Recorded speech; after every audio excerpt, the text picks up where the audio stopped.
Good evening. I'm Rich Garbarino, your mayor for 2020.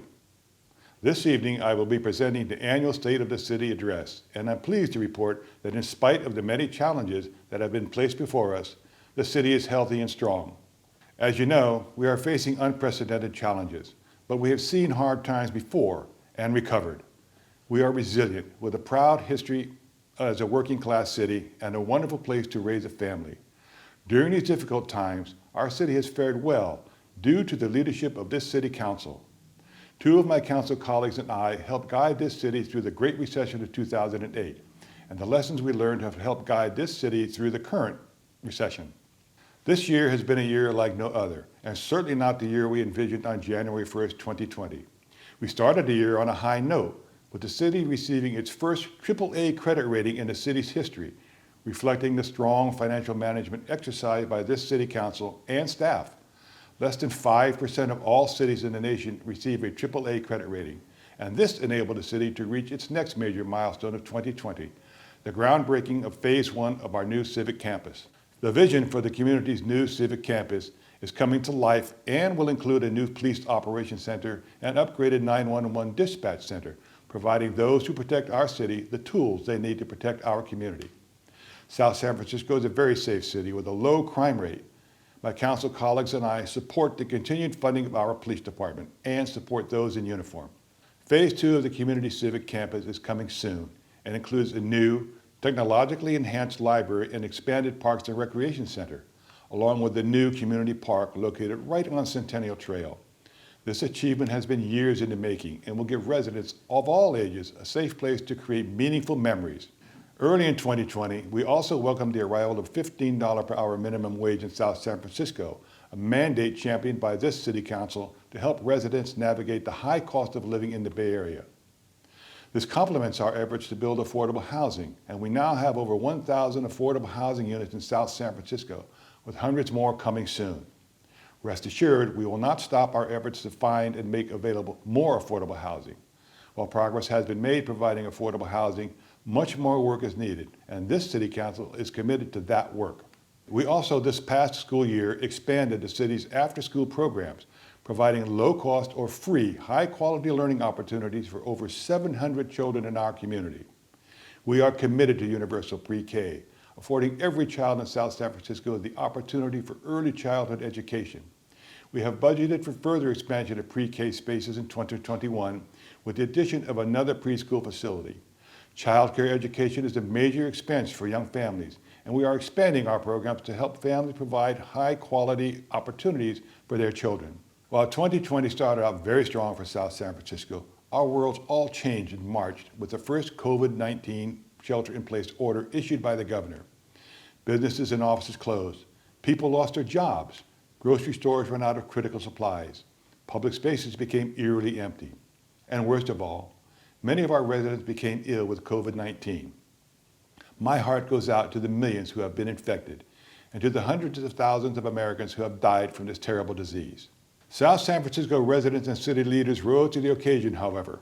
The city formed the South San Francisco Volunteer Corps, with over 50 residents volunteering to help our neighbors in need. The city partnered with Second Harvest Food Bank and Hope Ministries to provide food to thousands of our residents at drive-through food distribution locations, with hands-on help from every council member, our city staff, police, fire, and CERT member volunteers, and many others who gave generously of their time and energy to help our residents.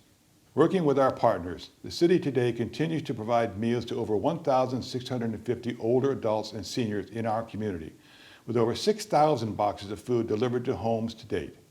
Our Magnolia Senior Center staff are making welfare calls and providing resource information to seniors, ensuring our most vulnerable residents are supported mentally and physically during this crisis. We also supported our frontline healthcare workers at Kaiser Hospital, who battled COVID-19 day and night, potentially exposing themselves to the disease in order to help others. The city partnered with See's Candy and first responders from all over the county to present a very visible thank you to our healthcare workers at Kaiser Hospital in South San Francisco, where See's Candy donated over 2,000 boxes of candy to make sure every Kaiser healthcare worker received one or more free boxes of See's Candy. See's also donated thousands of boxes of candy to Meals on Wheels and to other home food delivery programs, bringing joy to many during times of anguish. See's Candy has been a terrific partner in our city for many years, and I gratefully thank them for stepping up to help in this time of need. Recognizing the dramatic loss of income many of our residents experience, this City Council quickly enacted a moratorium on residential evictions to ensure residents can stay in their homes. Additionally, we partnered with the YMCA Community Resource Center to provide nearly $1 million of rental assistance to our residents impacted by COVID-19. The city also quickly responded to the needs of our small businesses, enacting a moratorium on small business evictions and providing loans and grants to small businesses, helping them to weather this storm. To date, the city has provided financial assistance to over 50 of our local businesses, and we will continue to partner with small businesses to help them survive. Our restaurants were particularly hard hit, and we worked with them to create outdoor dining space for restaurants. And through an emergency ordinance, we placed a cap on the fees that food delivery services can charge restaurants. We worked very closely with our Chamber of Commerce in these efforts, and I want to publicly thank the Chamber and its leadership for their help in this year. The city also adapted its programs and community offerings to help residents during the shelter in place. Our libraries were forced to close, but our outstanding library staff was undeterred and began mailing books to residents, hand-delivering books, CDs, and DVDs to residents' homes, and offering curbside services at a social distance, providing a mental lifeline to many during this anxious time. Our library also safely opened the Community Learning Center Computer Lab, allowing residents without computer access to apply for benefits or search for a job. Our library staff also used its 3D printers to create face shields for healthcare workers, while Parks and Recreation staff sewed hundreds of cloth face masks for police, fire, and other frontline workers and at-risk families. Our sports field and indoor recreation facilities were forced to close, but our outstanding park staff was undeterred, reopening the tennis courts, keeping the pool open as long as possible, and safely hosting a very successful in-person summer camp for hundreds of our city's children. During COVID, every school in South San Francisco was forced to dramatically change their operations overnight. I would like to acknowledge all of our local teachers, childcare workers, and parents for working so hard to adjust online learning. Today, our Parks and Recreation Department is safely conducting in-person pre-K and all-day school programs for our city's children, providing education and essential childcare for parents who must work while adjusting to the closure of all public and private schools, and have launched some free in-person afternoon recreation activities in neighborhood parks. The city has transitioned to provide many programs online, provided needed learning, recreation, and business services to our residents and businesses. Throughout the COVID-19 pandemic, our city has pushed forward, serving our residents and businesses, and setting us up for success in the future. Our city offices have continued to operate. Our South San Francisco free shuttle has continued to run, safely providing transportation throughout our city. Public Works, facility and parks maintenance staff have continued to maintain our city without interruption. To safely continue operations, to safely offer in-person programs for our children, to safely continue library operations, all required tremendous effort and dedication. And I gratefully thank them and my fellow council members, our city staff, and the many volunteers and partners who help keep South San Francisco moving forward. The city has worked closely with Congresswoman Jackie Spear, Assemblymember Kevin Mullen, County Supervisors David Canepa and Dave Pine, and many others to coordinate assistance and keep our residents informed. Thank you to these great partners who have worked well with me as the mayor and my colleagues on council. To date, the city has received nearly $1.6 million of federal and state funding related to COVID-19, helping to fund rental assistance programs, small business loans, child care assistance for our families, and ensure that our public safety personnel have the PPE they need to do their jobs. I will continue to work with our partners at the federal, state, and county level to ensure that our community has every resource available to stay healthy and strong. In the midst of our pandemic response, the nation was shocked by the senseless murder of George Floyd in Minneapolis, sparking a long-needed discussion of racial issues in our country. My council colleagues and I have condemned this act mightily and other acts of racially motivated violence and discrimination. This will not be tolerated in South San Francisco. Now is the time to actively listen and learn from those who have suffered discrimination, to carefully evaluate how we operate, and to enact change where necessary. To provide a forum for this work, a Commission on Racial and Social Equity was formed, a community group diverse in race, age, and perspective. The work of this commission is uncomfortable, tackling tough issues which are rocking this nation. The Commission is charged with delivering recommendations for change to the City Council which will address racial and social inequities and improve opportunity for all of our residents. As we as a community struggle through the COVID-19 pandemic, an economic recession, and a reassessment of racial and social equity, the reality of global climate change was made brutally apparent by over 7,700 vegetation fires in California this year, burning over 3.2 million acres, making many homeless, choking our state in smoke, and sadly killing 20 people in California. We strongly support our fire department and emergency operations whose teams have fought both fires and pandemic emergencies this year.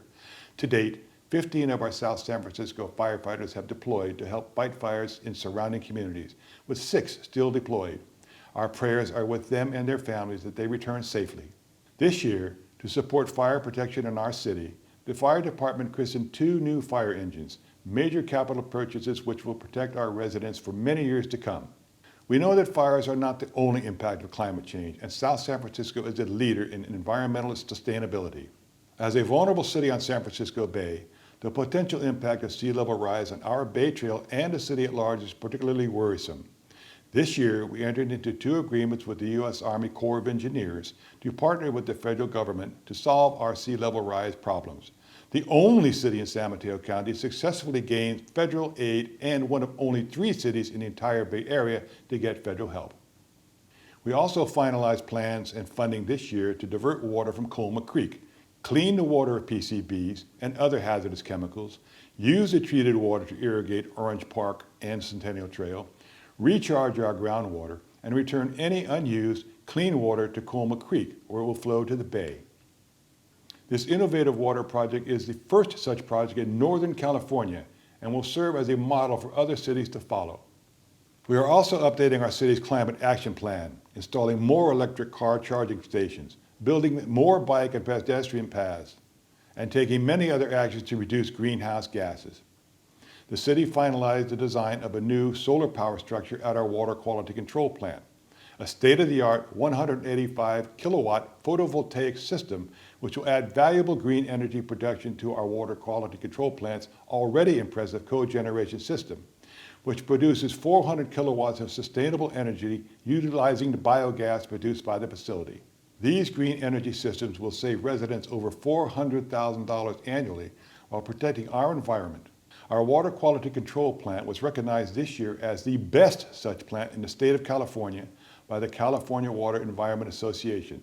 I congratulate the outstanding people in our Public Works Department for their fine work and for keeping the environment clean. Our climate action plan is not the only plan we are developing. We are now writing a new 20-year strategic plan to make sure South San Francisco remains successful into the future. The new plan, called the General Plan, will set forth our goals and aspirations as a city and guide the actions of the City Council for the next 2 decades. This year, we held dozens of community meetings to gather input for the new plan, and will hold more community meetings to make sure our strategic vision captures our residents' hopes and aspirations for the future. At the same time we are planning our future, we are also remembering and respecting our past. This November will mark the 100th birthday of our city's iconic City Hall.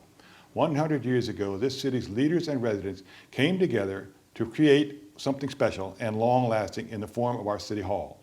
I hope that 100 years from now, our city's future residents will look at the actions that we are taking today and, likewise, find our efforts worthy. South San Francisco is a strong and resilient city, well led by this City Council and a very talented staff, working daily to meet whatever challenges are thrown our way. Feeling anxious during these times is normal, but you can be assured that every effort is being taken to ensure you and your family are kept safe and set for success in the future. The city has a dedicated COVID-19 webpage with resources to help you navigate the current crisis, linked to the city website at www.ssf.net. If you need anything or have any questions, check out our website or feel free to contact me at City Hall anytime. I'll be happy to help you. It has been my honor and privilege to serve as your mayor this year. Certainly a year we will never forget, but a year when we all pulled together as a community to keep South San Francisco a great place to live, learn, work, and play. Thank you.